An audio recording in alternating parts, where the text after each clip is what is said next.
o caminho proposto pela Rosa Cruz Áurea. E que caminho é este?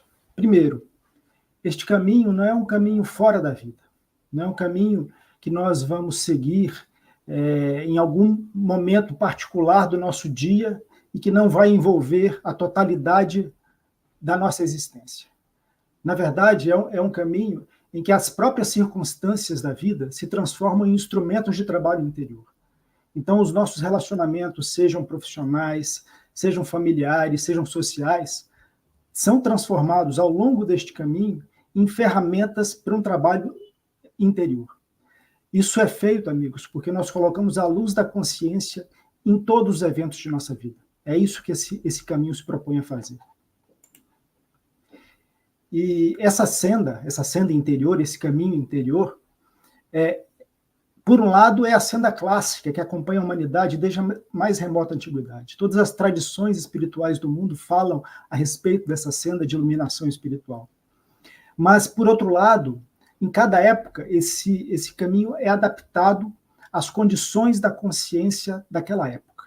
Então, da mesma forma, a Rosa Cruz Áurea hoje apresenta um caminho que é para o ser humano dos dias atuais, com toda a complexidade da vida atual, particularmente para aqueles seres humanos que buscam um caminho de autonomia interior.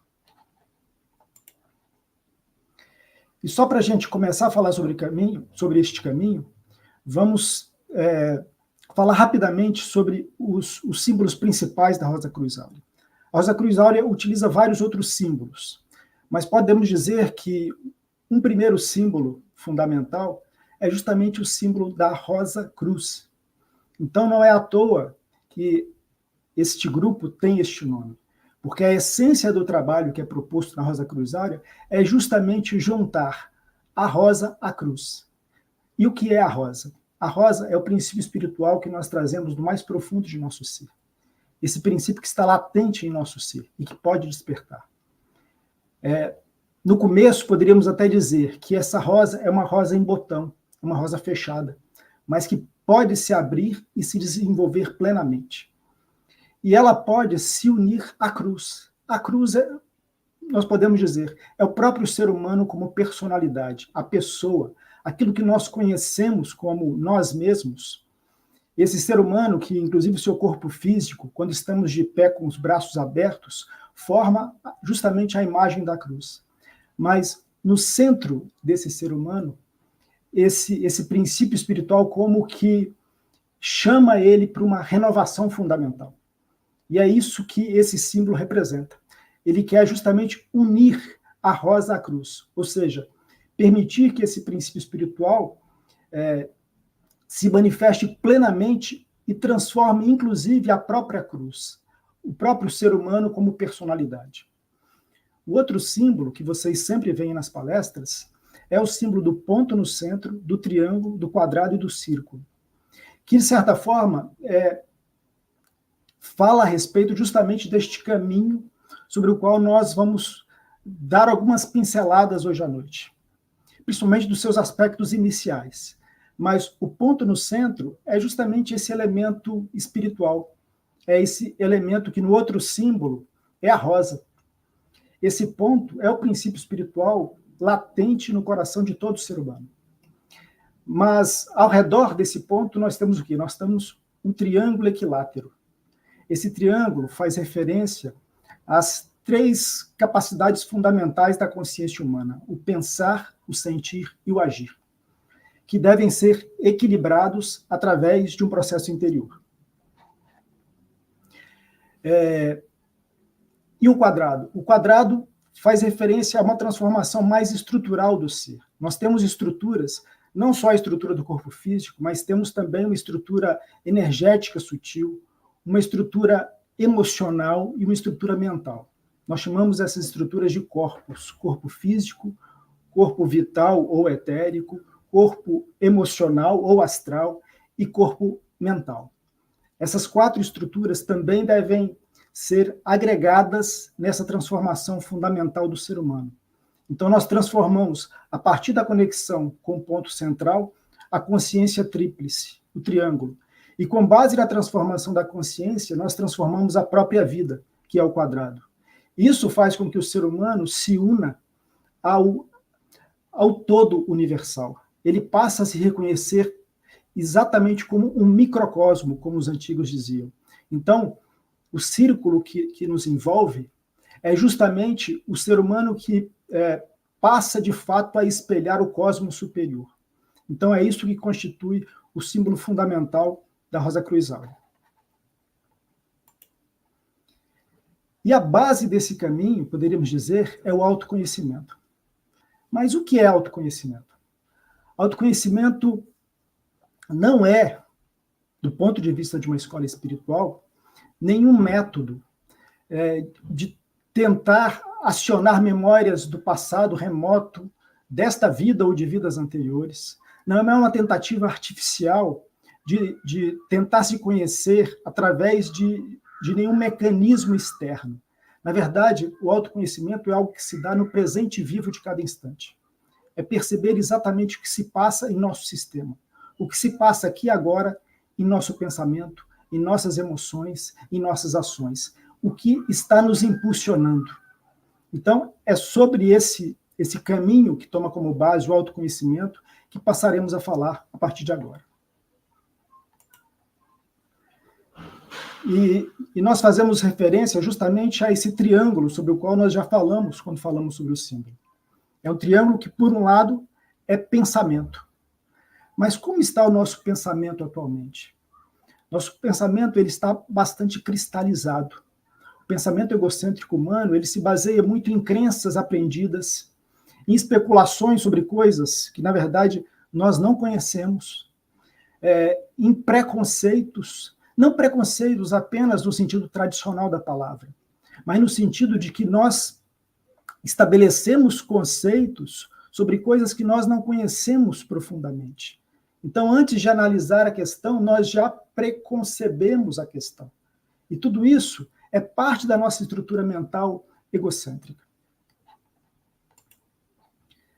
Mas esse é o primeiro lado do triângulo. O segundo lado está ligado aos nossos sentimentos, às nossas emoções, aos nossos desejos, que muitas vezes, na condição egocêntrica, é um turbilhão emocional, é um turbilhão astral, em que vários sentimentos vão se seguindo uns aos outros. Da mesma forma que a nossa mente não para, que um pensamento dá origem a outro, e nós não paramos de pensar nem por um instante, a nossa vida emocional também não para. Nós, em certo momento, estamos sentindo ódio, naquele outro momento estamos sentindo alegria, prazer, dor, desejo, e tudo isso sem controle nenhum da consciência. Nós somos, da mesma forma que todo um padrão mental nos impulsiona sem que nós tenhamos controle nenhum, a nossa vida emocional também nos movimenta sem que nós percebamos muitas vezes como isso está sendo feito de forma automática. E com relação ao terceiro aspecto, né, da nossa consciência, que é a vida de ações, nós muitas vezes, como estamos sendo impulsionados por hábitos que adquirimos, porque esses hábitos nos dão uma certa segurança. Estamos sendo impulsionados por instintos aos quais reagimos sem muita consciência. Estamos seguindo padrões de conduta que aprendemos da sociedade em que vivemos sem questionar. Alguns desses padrões são padrões razoáveis, são necessários para a vida em sociedade. Nós precisamos, por exemplo, obedecer às leis de trânsito para não sermos multados. Então, não estamos dizendo que seja algo negativo, mas são pontos que precisam ser conhecidos, porque a nossa vida egocêntrica caminha exatamente de acordo com esses padrões. E outro ponto, a nossa vida mental está em contradição com a nossa vida emocional, que, por sua vez, está em contradição com a nossa vida de ações. Nós pensamos uma coisa, sentimos uma segunda coisa e agimos de forma em dissintonia, tanto com o pensar quanto com o sentir. Nós precisamos começar a perceber que as coisas são assim. Precisamos perceber esses elementos exatamente como eles são para começar a adquirir autoconhecimento.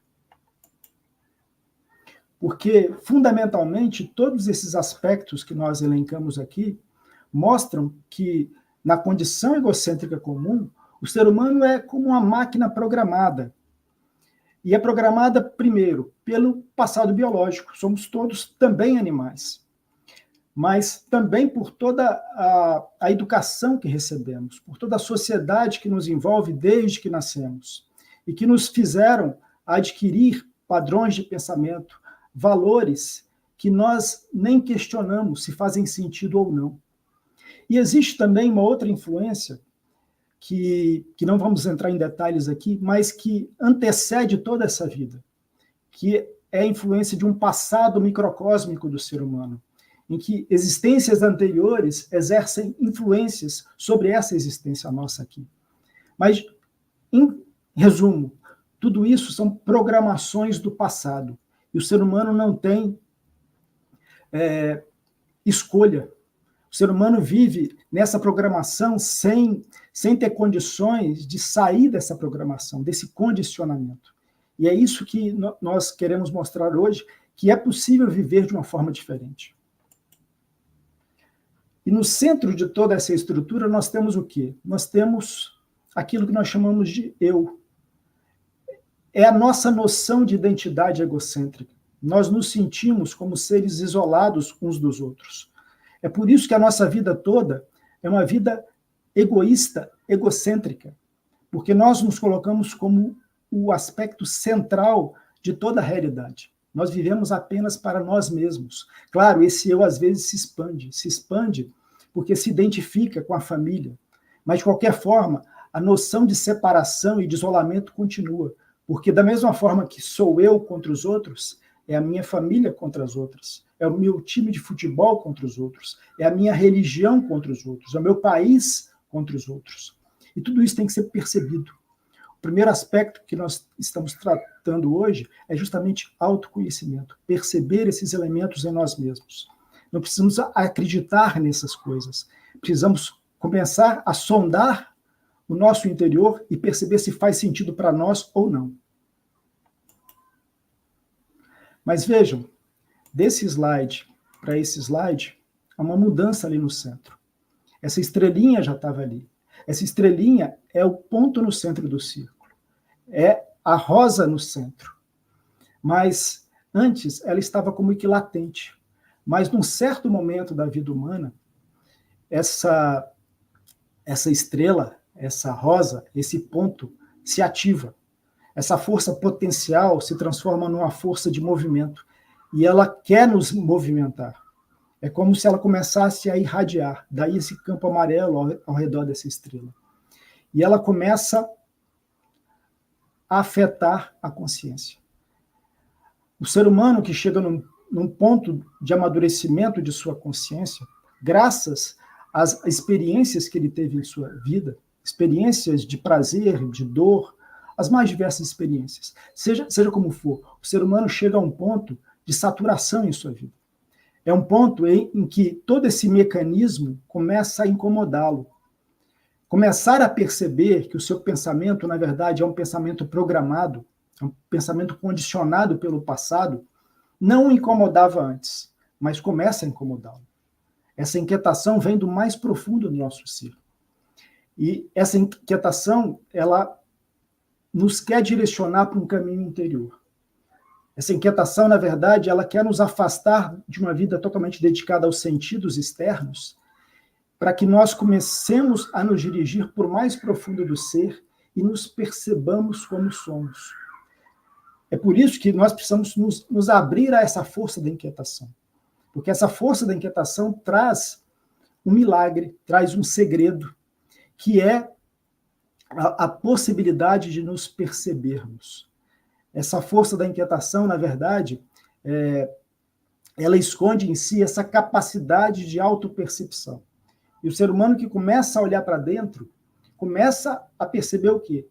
Todos esses mecanismos programados do seu pensar, do seu sentir e do seu agir. Então, mas é necessário que quando essa força da inquietação se manifeste, o ser humano reaja positivamente a ela, se abra a ela, permita que ela haja nele e se sintonize com ela.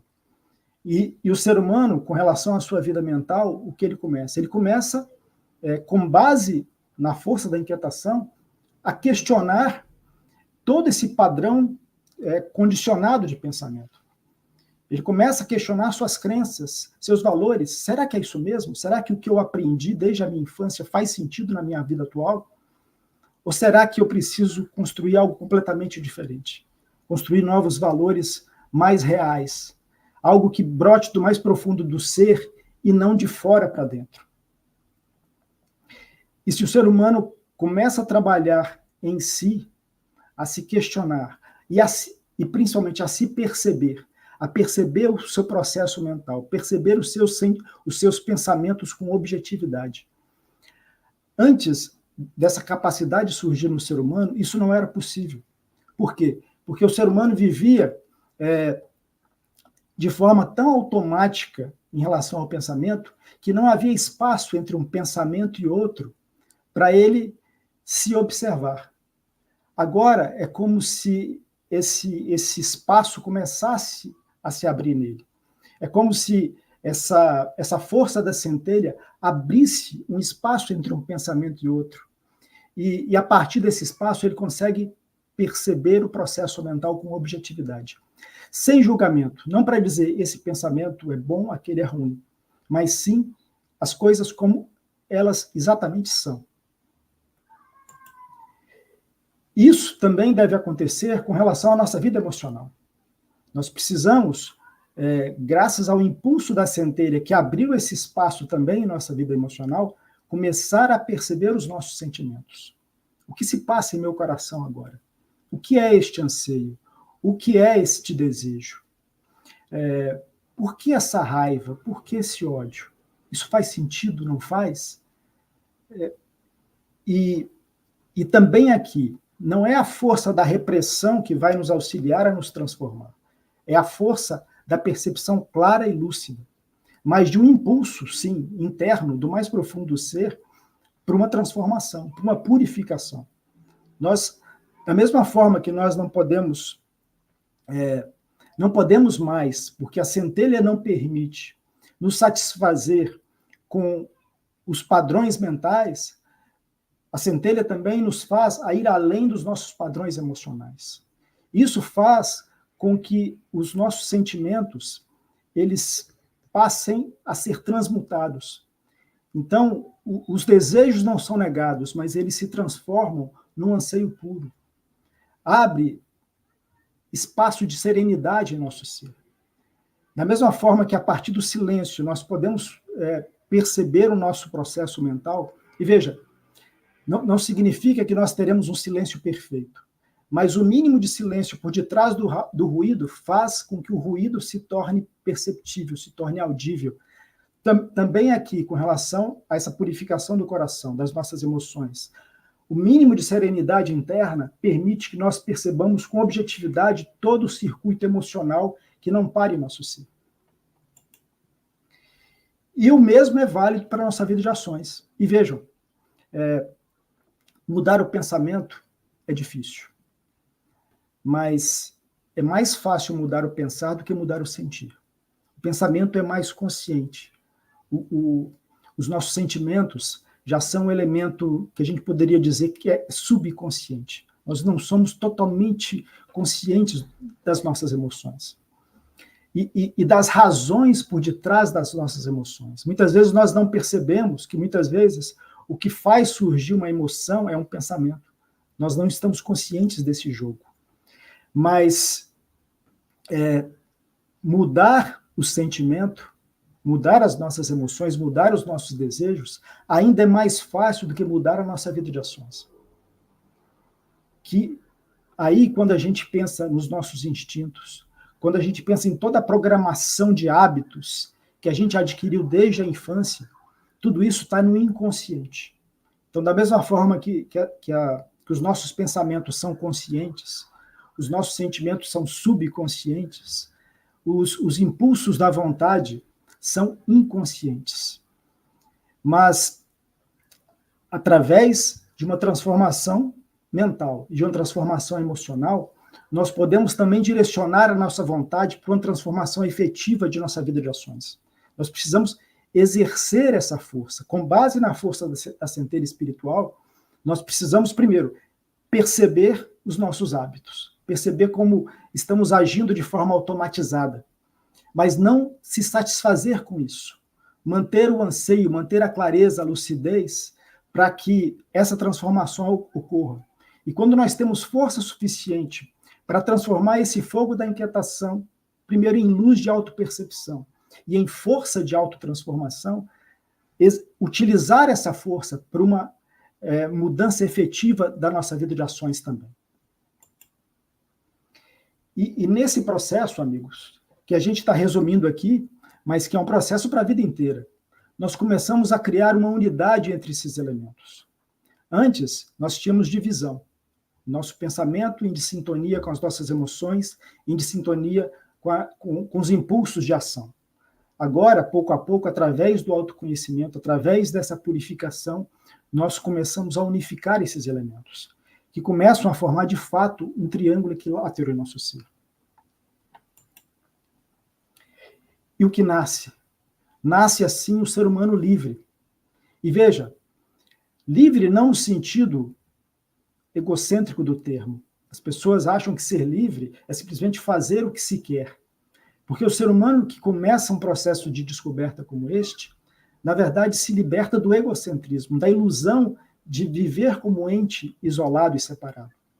Nós somos, na verdade, unos com tudo e todos. Então, o ser humano verdadeiramente livre descobre a sua unidade com tudo e todos. E passa a atuar a partir desses impulsos mais internos, que, na verdade, são os impulsos da própria centelha espiritual dele.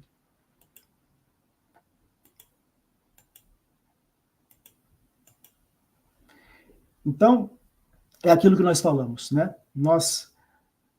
Vejam, esse processo todo não é um processo guiado pela escola, por nenhuma escola iniciática, nem pela Rosa Cruzada. É um processo em que se aproveita eventos internos que já estão acontecendo em todos nós e os direciona. Então, o fogo da inquietação nasce por uma consciência amadurecida pelas suas experiências. Nós não escolhemos acender esse fogo, mas quando ele é aceso, ele pode ser direcionado internamente. Então, o que uma escola consegue fazer é nos orientar para direcionar esse fogo, para que ele se torne em luz de autopercepção. E, no terceiro momento, em força de autotransformação. E vejam, esse caminho, ele, por um lado, nós falamos aqui de aspectos muito individuais deste caminho. Mas, por outro lado, existe um aspecto coletivo deste caminho. Nós não, numa escola espiritual, como é tradição de todas as escolas espirituais, nós seguimos um caminho em grupo. Então, nós temos à nossa disposição, para aqueles que têm o interesse em aprofundar neste caminho e ingressar num grupo, nós temos grupos que compartilham experiências, que procuram aprofundar esses ensinamentos, que se auxiliam mutuamente. Mas isso não significa de forma nenhuma que nós nos baseemos em ensinamentos inquestionáveis, que alguma pessoa dessa escola se apresente como mestre ou guru, que não pode ser questionado. Não existem autoridades espirituais neste caminho. Na verdade, num caminho como este, todos são orientados a buscar a autoridade da centelha espiritual em si. Então, o único mestre é o mestre interno. Nós somos direcionados a encontrar esse mestre interno e questionar todos os mestres externos, inclusive a escola como instituição. E outro aspecto desse trabalho de grupo é que o próprio trabalho de grupo nos liberta dessa tendência de separação do ego. Então, são oportunidades de trabalhar em grupo que nos permitem ir além do nosso egocentrismo e perceber visões diferentes e nos abrir para visões diferentes. E sair desse foco, mesmo que esse foco seja um foco de uma iluminação espiritual, de uma transformação interior, se nós focamos muito no nosso desenvolvimento egoísta e separado, nós não temos condições de avançar além de certo ponto. Então, nós precisamos do grupo justamente para vencer o nosso egocentrismo. Um dos aspectos dessa vitória é o trabalho de grupo. E nisso, nós vamos cada vez mais acessando uma realidade de ser que é uma realidade não separada. Porque no domínio da centelha espiritual, no mais profundo do nosso ser, não existe separação. Não existe eu e você. Não existe eu e o mundo. Claro, existe uma individualidade. Mas esse é só um dos aspectos dessa realidade. Por outro lado, existe uma unidade fundamental. E o trabalho de grupo nos auxilia a conhecer essa unidade fundamental, a sair de nós mesmos e reconhecer essa unidade. Até porque esse caminho não é um caminho apenas para o indivíduo. É um caminho que tem um aspecto individual, mas que se propõe não apenas a própria libertação, mas também a nos tornar libertadores. Não no sentido de mestres, de gurus, nada disso, porque, como colocamos, não existem mestres e gurus numa escola iniciática fidedigna, mas no sentido de que nós podemos colaborar com aqueles que têm um anseio de uma transformação fundamental. Nós podemos auxiliar e podemos nos auxiliar mutuamente. Não apenas pensando naqueles que são alunos de uma escola espiritual ou outra, mas pensando na humanidade como um todo. Porque se nós falamos dessa força da centelha que inquieta o ser humano e leva muitos à busca espiritual, a se questionar, e se a gente olha para o mundo da atualidade, nós perceberemos quantos buscadores existem. Existem milhões de pessoas buscando uma solução fundamental para as suas vidas. Algo que os tire deles mesmos, que os levem para uma transcendência, para o além deles mesmos. Então, isso só é possível através de um caminho interior, em que essa centelha nos guia. Essa centelha é o grande mestre e é o grande mistério e é o grande segredo, porque só na nossa conexão com a centelha é que nós podemos efetivamente seguir um caminho como este. Sem essa força, nada disso é possível, mas a partir dela tudo é possível.